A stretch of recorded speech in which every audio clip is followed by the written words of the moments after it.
누가복음 3장 1절에서 6절 우리 한 절씩 한번 교독하면서 하나님의 말씀에 귀 기울이겠습니다. 디베르 황제가 통치한 지 15해 곧 본디아 빌라도가 유대의 총독으로 헤롯이 갈릴리의 분봉왕으로 그 동생 빌립이 이두레와 드라고닉 지방의 분봉왕으로 루사니아가 아빌레의 분봉왕으로 안나스와 가야바가 대제사장으로 있을 때 하나님의 말씀이 빈들에서 사가랴의 아들 요한에게 임한지라. 요한이 요단강 부근 각처에 와서 죄 사함을 받게 하는 회개 세례를 전파하니 선지자가 이사야 책에 쓴 바 광야에서 외치는 자리에 소리가 있어 이르되 너희는 주의 길을 준비하라.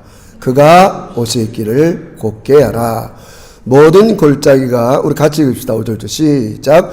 모든 골짜기가 메워지고 모든 산과 작은 산이 낮아지고 굽은 것이 고자지고 험한 길이 평탄하여 질 것입니다.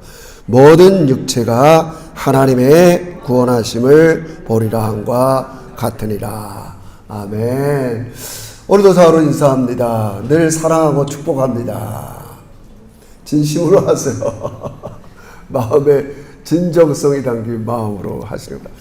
자, 오늘은 이 세례 요한이 이 하나님 나라의 핵심 회개 세례를 전파한 이 장면을 참 뭐 세례 요한이 똑똑한 거지 성령께서 가르쳐 주신 거지만 그것을 여러 가지 그림과 각도에서 이야기하는데 그저 욕심내지 말고 본문이 의미하는 바를 우리가 같이 꼭 되새겼으면 좋겠어요. 자, 여러분, 우리 이렇게 좀 생각해 봅시다. 성경에서 우리가 수년 동안 강조한 게 뭐냐면 성경에서 세례 요한이든 또 앞서 하나님의 부르심을 받았던 사람이든 예수님이든 그러면 예수님 그리고 그의 제자들 또 사도행전에 나타난 많은 사람들이 결국은 하고자 하는 게 뭐냐면 하나님 백성을 만드는 거예요. 하나님 백성을 만드는 거예요. 하나님의 나라에 들어갈 하나님 백성을 만드는 게 이 가장 중요한 사명이에요. 예수님께서 이 일을 공식적으로 하기 전에 먼저 시작한 사람이 있어요. 그게 바로 오늘 세례 요한이에요. 여러분이 아는 것처럼 세례 요한과 예수님은 사춘지간이에요. 사도 요한이 아니에요. 우리 뭐 이쪽은 다 있는데 세례 요한이 6개월 먼저 낳았어요. 그래서 예수님의 길을 예비하면서 오늘 복음을 전하는 거예요. 제가 계속 강조해 드리지만 특별히 누가복음에는 예수님의 어린 시절 다른 마태, 마가, 누가, 요한복음과는 달리 누가복음에는 인간이신 예수를 엿볼 수 있는 많은 기록들이 있다고 그랬어요. 다른 데는 별로 없어요. 그게. 또 하나는 세례 요한이라는 예수님보다 6개월 먼저 태어난 이 세례 요한의 기록이 가장 많이 이렇게 기록된 장면도 누가복음밖에 없어요. 글쎄요, 우리는 뭐 이렇게 뭐라 그래요? 그 참 신비해요. 그 엄마들은 아이를 이렇게 마르게 배고는 태몽을 꾼다면서요. 나는 태몽을 안 꾸고 아기 낳은 분 한번 손 들어보세요. 아니, 그냥 한 건데. 태몽이 없었어요? 있어. 우리 막내 날 때는 우리 집 사람이 알타리 총각김치를 좋아하는데 제가 그때 부목사 아저씨인데 담임 목사님 사모님이 알타리를 이만큼 광주리에 안고 우리 집으로 목사님 이래 들어와. 이게 뭐야? 그러고 임신했단 말이에요. 이제 막내 어디 갔어요? 우리 세라는 호랑이가 우리 집으로 들어와. 놀라운 여자야. 호랑이가 이렇게 모르겠어. 근데 세례 요한이 뵐 때 성경은 굉장히 엄마한테 나타나지 않고 그 아빠한테 1장에 보면 1장 70절에 보면 아버지, 태몽은 아니에요. 아버지한테 먼저 천사가 찾아왔어요. 우리 한번 그 장면을 잠깐 보세요. 누가 보면 1장 70절 보세요. 70절 보면 76절이에요. 사가랴한테 예언하는 거예요. 그 아버지한테. 자 보세요. 야, 이게 둘 중에 하나는 나타나야 돼요. 엄마한테 나타나든 아빠한테 나타나든. 1장 76절에 보면 이래요. 한번 읽어볼까요? 찾으신 분이 시작. 이 아이여 내가 지극히 높으신 이의 선지자라 일컬음을 받고 주 앞에 가서 그 길을 준비하. 77절 주의 백성에게 그 죄사함을 말미암는 구원을 알게 하리니. 여러분 이거 너무 영광스럽지 않아요? 이 아이가 태어날 때에 이 아버지에게 하나님이 천사를 통해 나타나서 이 아이의 사명이 있단 말이에요. 이게 상당히 중요해요, 여러분. 그래서 제가 여러분 성경을 볼 때마다 요즘 저랑 여러분이 항상 갖고 있는 컨셉이 뭐예요? 목사의 정체성, 목사는 어떤 사람인가? 나는 거기에 맞게 그 역할을 해야 돼요. 우리 계속 그랬어요. 교회는 존재가 어떤 모습으로 보여줘야 되느냐? 그 역할을 또 해야 돼요. 아버지는 어때야 되느냐? 어머니는 어때야 되느냐? 장로는 어떤 존재인가? 권사는 어떤 존재인가? 그대로 역할을 해야 돼요. 그러니까 이런 걸 다 통틀어서 궁극적으로 우리는 이 모양 저 모양 모든 걸 다 합해서 우리는 이 땅에 하나님께 받은 사명 하나가 하나님의 백성을 만들어내는 거예요. 뭐 우리가 하는 건 아니지만 나는 그러기 위해서 어떤 역할을 해야 되는가? 오늘 이 세례 요한한테는 죄 사함의 회개를 선포하라 이렇게 얘기하는 거예요. 똑같이 이렇게 아버지가 들은 말을 이제 나이가 들어서 오늘 3장에 보면 똑같은 말을 해요. 자, 3장 3절을 보세요. 이 세례 요한이 이제 이런 말을 하고, 오늘 우리 이 말씀 잘 이해하고 가자 그랬어요. 3장 3절 시작. 요한이 요단강 부근의 각처에 와서 죄 사함을 받게 하는 세례를 할렐루야. 여러분 이게 핵심이란 말이에요.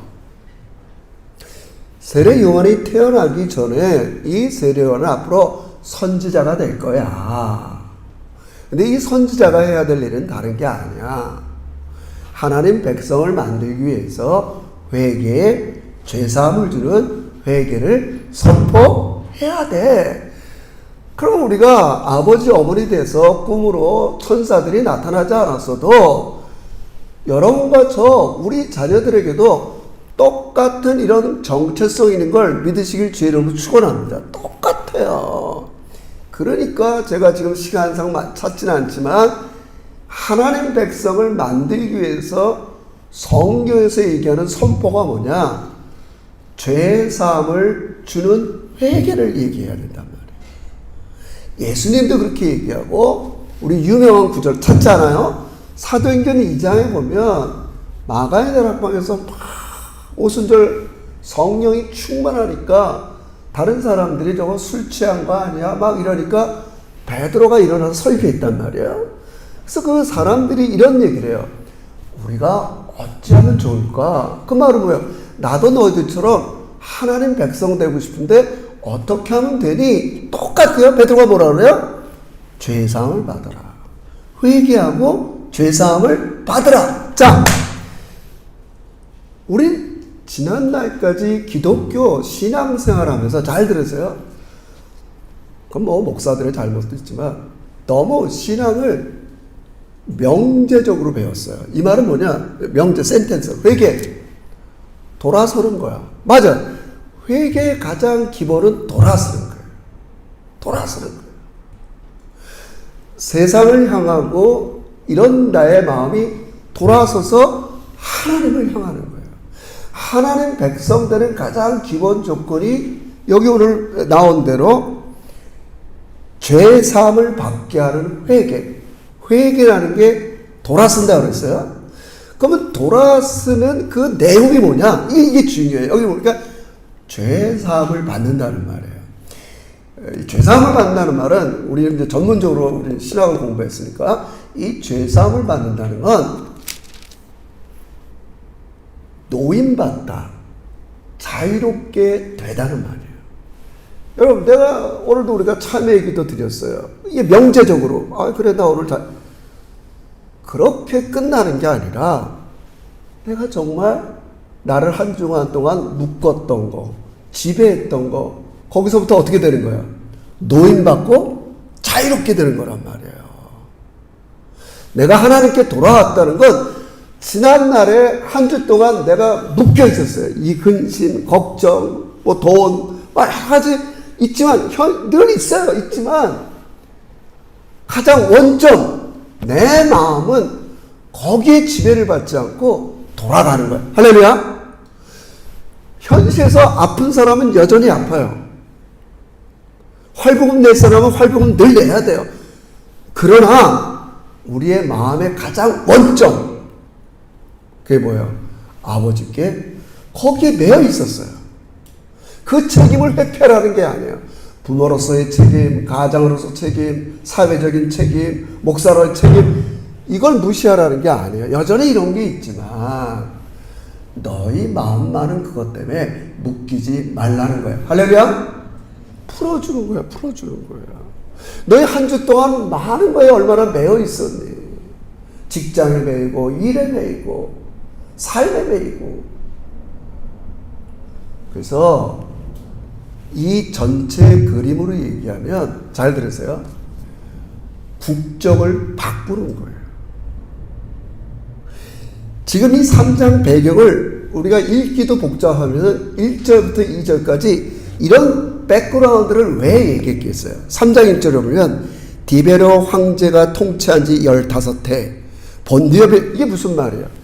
지금 이 유대인들, 이스라엘 사람들은 디베로 황제라는 로마의 황제의 통치 아래 있지만 로마가 직접 통치하겠어요? 누굴 세웠어요?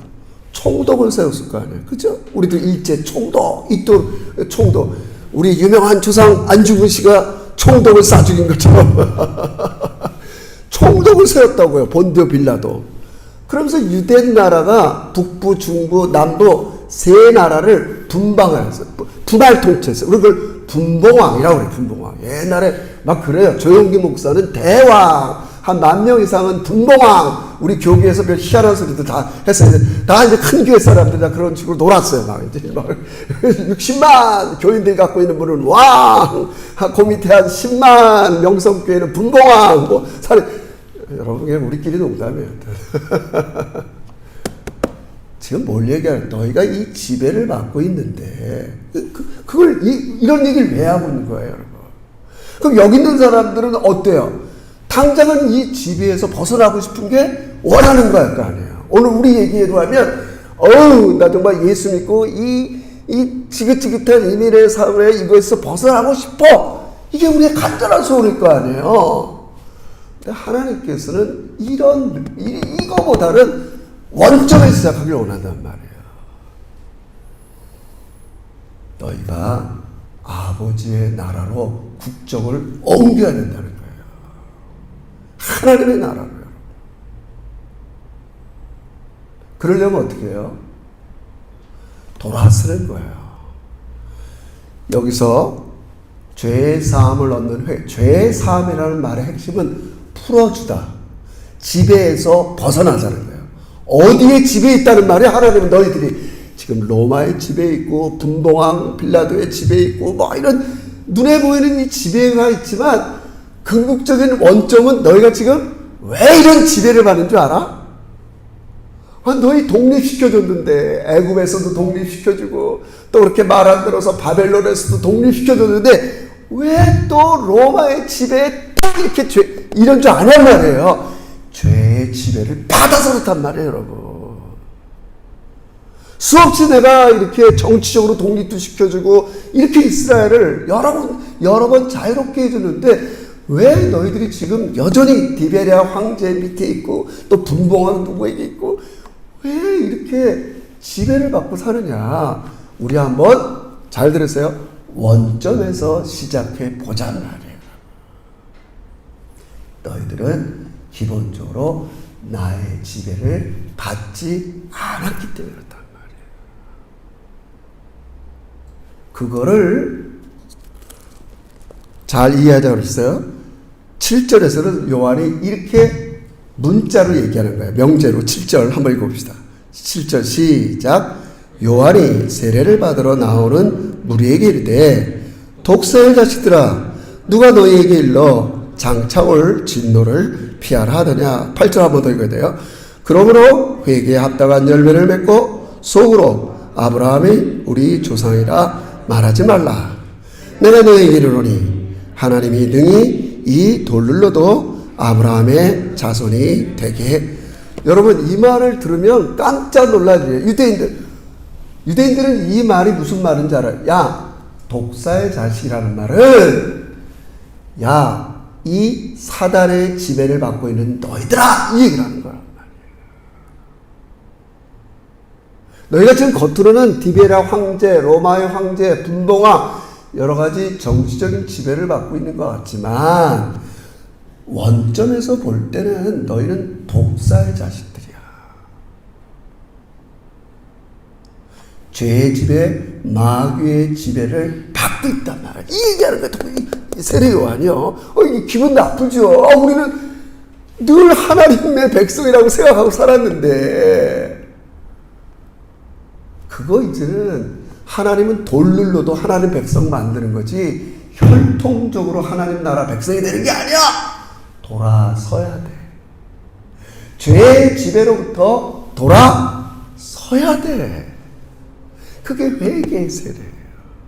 모든 예수님을 비롯해서 사도 바울과 앞으로 모든 제자들 여러분과 죄가 이 세상 사람들에게 향해야 될 메시지가 여러분 돌아서세요. 죄의 지배로부터 돌아서는 것. 그게 뭐예요? 긍정들을 얘기한 거예요. 우리를 자유롭게 해주고 풀어주기를 원하시는 거예요.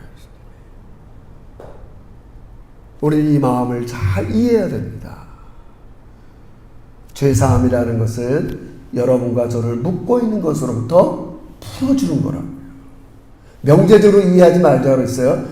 내가 지금 묶여있고 나를 묶고 있는 것으로부터 돌아왔을 때 풀어주는 거예요. 세례 요한 요한은 이 죄사함의 회개의 가장 기본은 먼저 돌아서려는 의지가 중요해요. 그래서 요 이사야 41장의 본문을 그림으로 보여주는 거예요. 지금 요한의 의도가 왜 이런 얘기를 왜 할까? 죄사함이랑 보세요. 자, 우리 한번 더 읽어봅시다. 뭐 복잡하지만 3절서부터 4절부터 다시 5절만 읽어봅시다. 시작. 선지자 이사야 책에 쓴 바 광야에서 외치는 자의 소리가 있어 너희는 주의 길을 준비하라. 그가 오실 길을 곧게 하라. 모든 골짜기가 메어지고 모든 산과 작은 산이 낮아지고 굽어진 것이 고자지고 험한 길이 평탄하여질 것이요 모든 육체가 하나님의 구원하심을. 자, 이 얘기는 뭐냐면 이스라엘 백성들이 바벨론에서 포로 생활하다가 70년 만에 돌아오게 될 거예요. 돌아오게 되는데 하나님의 영광을 볼 텐데 이러려면 너희 마음의 준비가 먼저라는 거예요. 내가 돌아가려는 의지가 있어야 돼요. 여러분 바벨론에서 이미 뿌리 내린 사람들은 돌아가고 싶겠어요? 안 돌아가고 싶겠어요? 나 편안하게 이렇게 잘 이민했다고 해서 잘 뿌리 내렸는데 돌아가겠어요, 여러분? 마음의 준비시키는 거예요. 의지가 중요하단 말이에요. 핵심적으로 얘기하면 여러분의 마음에서부터 사단의 지배에 벗어나려는 의지가 있어야 된단 말이에요. 우리가 누가복음 4장의 이야기를 하면 내 마음부터 사단의 지배에서 벗어나려고 해야 된단 말이에요. 이게 세례 요한의 핵심 메시지예요. 지금 네 마음이 궁극적으로 하나님께 돌아가고자. 그게 우리의 인생의 원점이에요. 의지가 있어야 돼요. 하나님, 내가 힘들고 어려운 일상을 살지만 나는 여기서부터 출발하고 싶어요. 아버지가 내 안에 임하시고 아버지가 우리 가정에 임하시고 하나님께서 우리 교회에 임하시는 가장 원점이어야 돼요. 내가 그분께 돌아가려는 강력한 의지가 있어야 돼요. 나 더 이상 뭐 이렇게 대충 이런 삶을 청산하고 나 정말 아버지 품으로 돌아가겠습니다. 그 의지를 보여주는 거예요. 그래서 이 이사야가 이렇게 그들이 이제 마치 그런 거예요. 참 성경은 대단한 정말 놀라운 말씀이에요. 그러니까 이스라엘 백성들이 포로에서 돌아오려면 반드시 광야길을 거쳐야 돼요. 근데 오늘 이 세례 요한이 어디에 살고 있어요? 광야에 살고 있다. 일생. 우리가 지금 세례 요한이 살았던 모습을 보지만, 그리고 지금 회개의 세례를 전하는 것도 광야 근처 요단강이란 말이에요. 이 그림을 상상해 보세요. 이 그림. 여러 가지 세상 나라, 정권, 여러 가지 일들이 이 세상을 지배하는 것 같지만 나는 광야에서 하나님의 음성을 들으면서 원점에서 시작하는 모습을 저는 개인적으로 성경을 읽으면서 그 모습을 보여주는 거예요. 아니, 이 사람이라고 잘 살고 싶지 않겠어요? 예루살렘 대도시에 나가서 화려한 삶을 살고 싶지 않겠어요? 그런 삶을 살지 말라는 게 아니에요. 그래도 우리 마음의 원점에는 항상 하나님의 음성을 듣고 하나님 앞으로 돌아가려는 강력한 의지를 가지고, 우린 여전히 매일매일 또 이 예배가 끝나면 오후부터 내일부터 세상에 살 수밖에 없어요. 우린 세상을 부정하지 않아요. 세상에 있으나 세상에 속하지 않는 사람으로서 나의 정체성을 유지하려면 내 마음부터 항상 여러분 붙잡고 돌아있기를 주의 이름으로 축원합니다. 여러분, 내 마음을 세상에 다 빼앗긴 채 어떻게 우리가 행동으로 돌아갈 수 있겠어요? 이게 예배하라는 말이 이 말이에요. 너의 마음이 사단이 주관하지 않도록. 저는 그래서 참 좋아하는 말이요. 여러분 정말 기적을 맛보려면요, 마음에부터 기적이 일어나야 돼요. 할렐루야. 저는 그걸 너무 좋아해요. 하나님, 아니 내 마음에 맹숙맹숙한데 어찌 기적이 일어날 수 있겠어요? 여러분 그렇잖아요. 내 마음에 하나님께 돌아가고 그 나라에 돌아가면 내 마음에 하나님의 놀라운 은혜와 능력이 나에게 임할 거야. 그리고 그것이 현실로 점점 나타나는 여러분과 제가 되시기를 주의 이름으로 축원합니다. 그렇게 되는 겁니다. 그래서 지금 세례 요한이 이사야의 그림을 가지고 또 여기 있는 독사의 자식다 이러면서 너의 마음이 하나님께로 돌아가야 된다, 이런 얘기를 하는 겁니다. 너무나 하나님께서 우리를 기다리고 계세요. 복음의 핵심은 우리가 하나님께로 돌아가는 거예요. 우리는 회개하라 하면 기분 나빠요. 뭘 당신이 얼마나 나한테 잘했다고 회개하라 이러면, 여러분 회개하라는 게 복음입니다. 아까도 얘기했어요? 너무 명제적으로 배워서 기분 나쁜데 회개하라는 건 뭐라고 그랬어요? 풀어주겠다 이 말이에요. 할렐루야. 너 지금 묶인 데서부터 풀어줄게. 너를 사로잡고 있는 죄의 세력부터 풀어줄게 이 말이라고요. 너무 복음이라고요. 복음이라고요. 날 풀어준대. 하나님께서 자유롭게 해준대. 풀어주실 거야.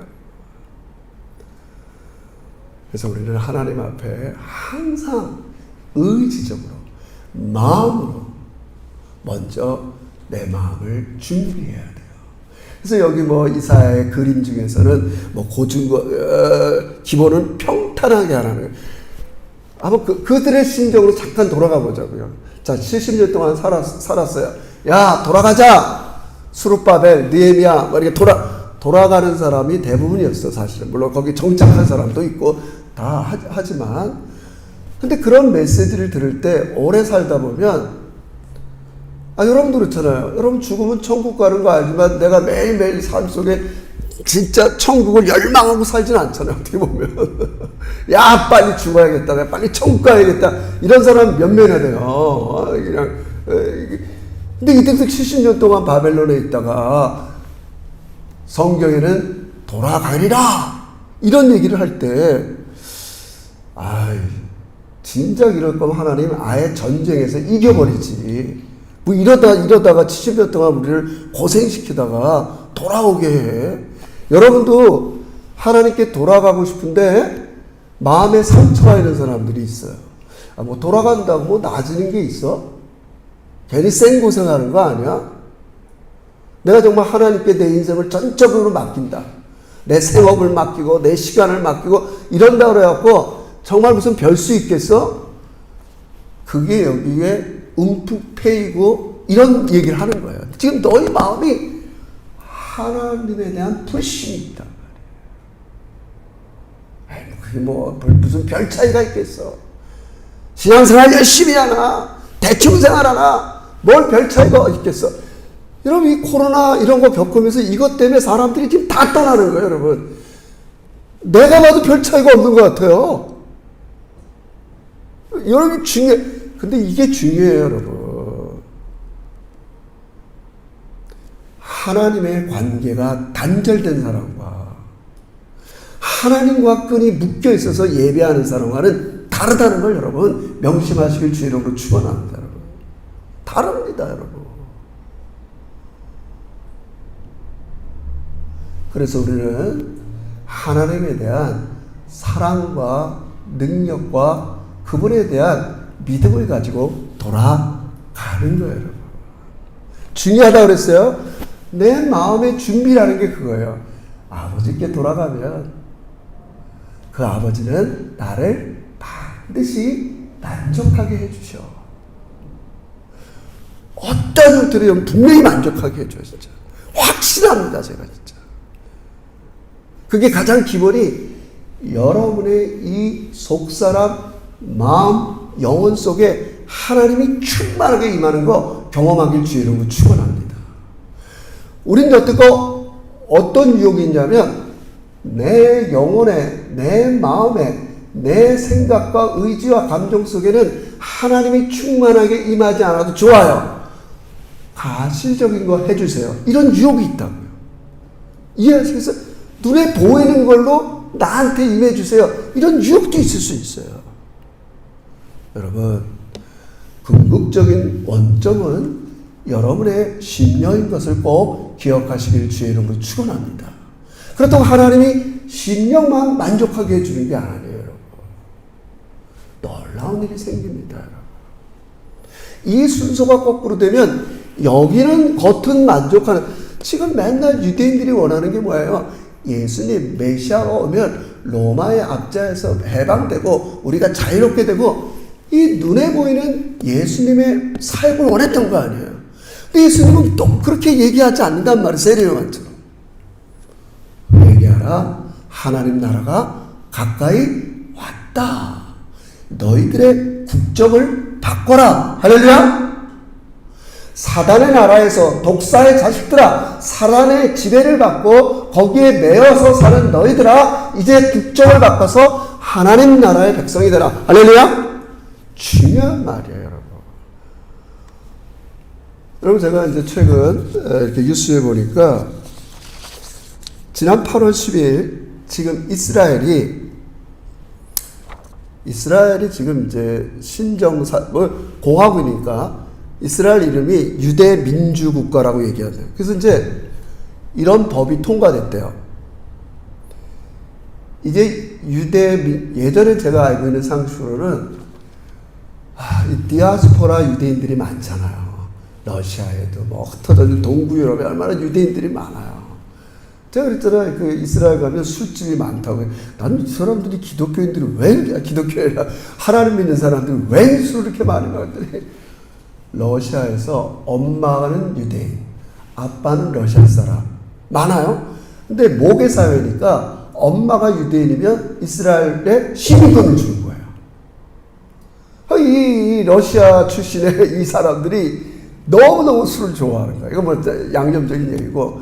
그래서 이 이스라엘 의회에서 8월 10일 날 어떤 법을 통과했냐면 이런 법을 통과했어요.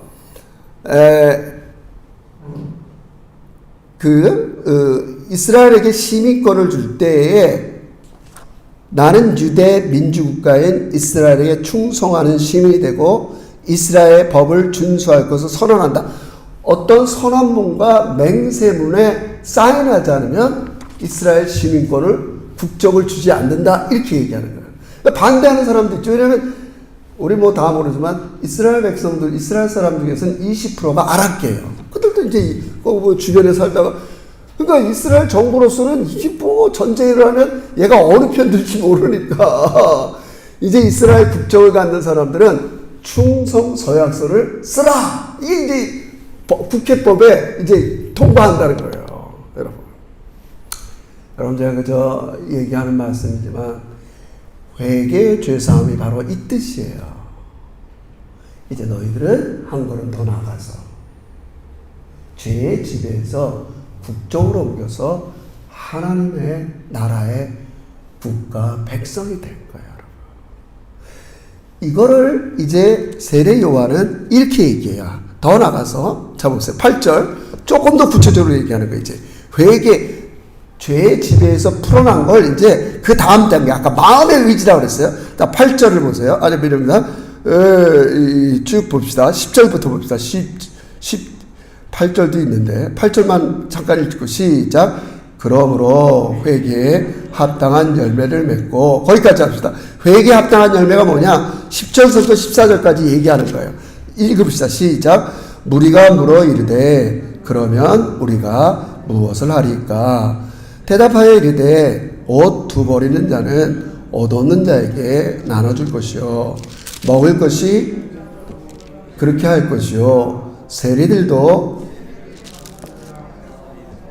선생이여 우리는 무엇을 하리까 하며 이르되 부가 된 것 외에는 거두지 말고 또 14절 군인들도 물어 이르되 우리는 무엇을 하리까 하며 이르되 사람에게서 강탈하며 거짓으로 고발하지 말고 받는 급료를 족한 줄로 알라. 여러분 아까 계속 순서를 얘기한 거예요. 여러분과 저는 하나님 나라의 국적으로 바뀐 사람들이란 말이에요. 돌아서서 죄의 지배를 받고 국적이 바뀐 거를 뭘로 보여줘요? 이 말로 하면 회개에 합당한 열매를 맺으면서 시작은 마음으로 시작했어요. 난 더 이상 죄의 지배에서 자유롭게 됐어. 나 이제 국적이 바뀌었어. 하나님의 다스림을 받는 하나님 백성이 됐어. 중요하다고 그랬어요. 이 강력한 의지가 삶에서 드러나는 게 열매란 말이에요. 그러니까 의지 없이는 열매를 맺을 수가 없어요. 그러니까 이 당시 제가 늘 좋아하는 말 있죠. 성경은 그 시대마다 죄의 목록이 다 다르다고 그랬어요. 지금 세례요한한테 이 당시 삶의 배경에서 묻는 거예요. 군인들은 어떻게 하면 좋을까요?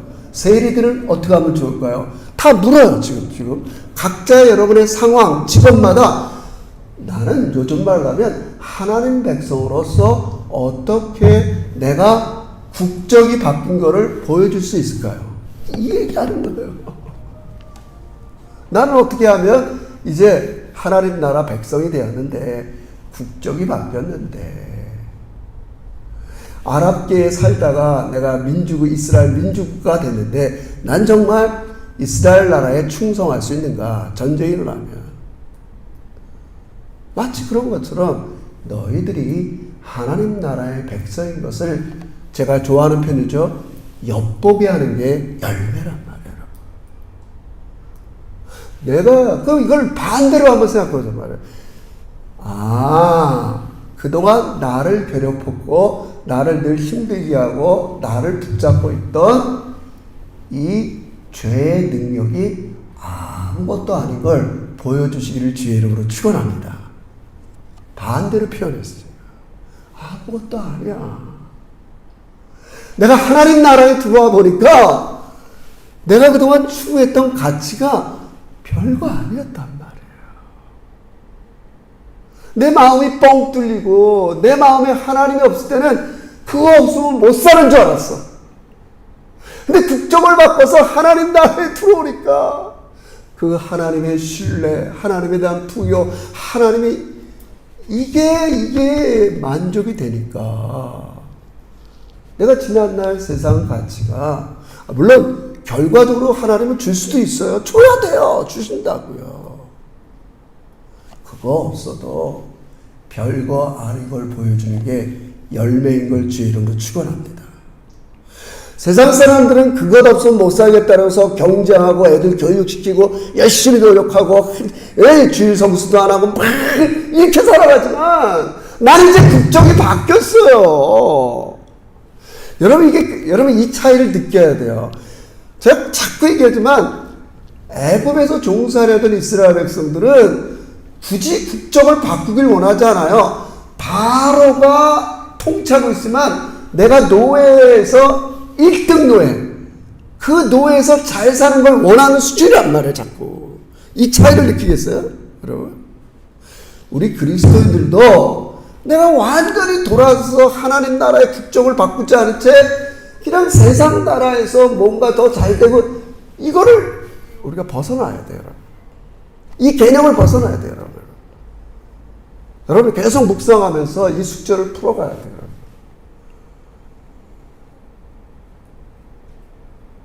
우리는 이미 예수님께서 십자가 부활로 여러분을 죄의 지배에서 건져내시고 통치하고 계시단 말이에요. 지난날의 죄의 지배를 받던 삶이 nothing, 별거 아닌 걸 보여주는 게 열매란 말이에요, 여러분. 별거 아니었네. 난 지난날 그거 없으면 죽는 줄 알았는데 아무것도 아니었네. 그게 우리의 열매란 말이에요. 그러니까 굳이 내가 세금 많이 거둘 필요가 없어. 정당하게. 네? 제가 지금 이 당시 사람으로는 군인들 핍박하면서 그때 군대 월급 적으니까. 근데 그럴 필요가 없어. 그 얘기를 하는 거야. 각자의 직업, 분에 따라서 그런 일들을 지금 세례 요한이 열매라 이렇게 얘기하는 거란 말이에요. 열매가 뭐예요? 많은 것으로 해갈 수 있지만 하나님 나라에 들어와 보니까 세상 나라에 내가 추구했던 것들이 별거 아닌 것을 보여주는 거예요. 그래야 이 세상 사람들이 저 사람 국적 바꾸더니 뭐 별거 아니네, 놀랍네, 이게 원하는 거예요. 자, 그래서 결론 제가 통틀어서 제가 어떤 책을 읽으면서 그저 여러분 학적인 얘기를 해서 좀 죄송은 하지만 바르트라는 유명한 신학자가 이 얘기를 했어요. 제가 정말 생각했던 거를 이 천재, 하여튼 여태껏 신학자의 3대 천재들 하는 분이에요. 이분이 이런 얘기를 해서 제가 책을 읽다가 너무 놀랐어요. 잘 들으세요. 바르트에 의하면 교회는 원래 복음을 받았기 때문에 복음을 전파해야 될 사명을 가졌고 또한 이 믿음으로 늘 하나님으로부터 새롭게 받아들여야 한다고 주장한다. 이런 이유로 복음을 선포하는 것은 국내에서나 국외의 비기독교 선교지나 근본적으로 차이가 없으며 차이란 단지 여러분한테 비기독교 선교지에서 교회의 출발 형태를 취하게 되고 국내의 교회는 언제나 반복된 형태를 갖는다는 것입니다. 말하는 저는 여태껏 선교가 얘기했어요. 우린 여태껏 하나님 백성 만드는 선교와 해외 선교를 얘기했단 말이에요. 국내 선교, 에버리진, 원주민 이렇게 얘기했단 말이에요. 선교는 네가 먼저 믿으나 이렇게 국적이 바뀐 거를 매일매일 일상에서 보여주는 게 선교다 이 얘기라는 거예요. 제가 야 이거 내가 고민했더니 이 사람도 이렇게 하네 여러분. 우리는 하나님 백성 되고 이렇게 살아가는 거를 너무 이렇게 그래서 이거 따로따로 생각했단 말이에요, 여러분. 제가 드리지만 누가 순서에 따라 먼저 하나님 백성 되고 안 되는 줄 모르지만 여러분 모두는 이제부터 국적이 하나님 나라로 바뀌었고 하나님 백성 됐기 때문에 세상 나라에 활개치는 악의 집의 비성경적 가치를 이겨내면서 살아가는 그 자체가 선교라는 걸 꼭 믿으시길 주의 이름으로 축원합니다. 이거 실패하면 안 돼요. 나는 그렇게 못 사는데 해외는 그렇게 한다. 이게 말이 안 된다는 거예요, 하나님은. 해외 선교하지 말라는 말이 아니에요, 여러분. 제가 너무 정말 하나님께서 우리를 이렇게 하나님은 두 가지밖에 없어요. 원점, 네가 지금 사단의 나라에서 사단의 지배를 받고 사느냐, 궁극적으로 하나님 나라 백성이 됐냐, 국적으로 옮겼느냐, 그리고 너는 궁극적인 가치를 하나님 나라에 두고 사느냐, 이 세상 나라에 두고 사느냐, 이것밖에 없단 말이에요, 지금. 계속해서 그렇게 하나님의 나라를 추구하고 그 백성답게 살아가는 매일매일 회개의 열매를 맺는 자체가 선교인 걸 믿으시길 주의 이름으로 축원합니다. 그걸 하지 말라는 게 아니에요, 여러분. 전도지 나눠주려는 말이 아니에요, 여러분. 서구사회와 한국 기독교가 이걸 실패했단 말이에요. 나는 제대로 국정을 바꾸고 하나님의 지배를 받고 살지 않으면서 자꾸 이렇게 했기 때문에. 제가 좀 어렵고 복잡한 얘기들 좀 어려울 거 없어요.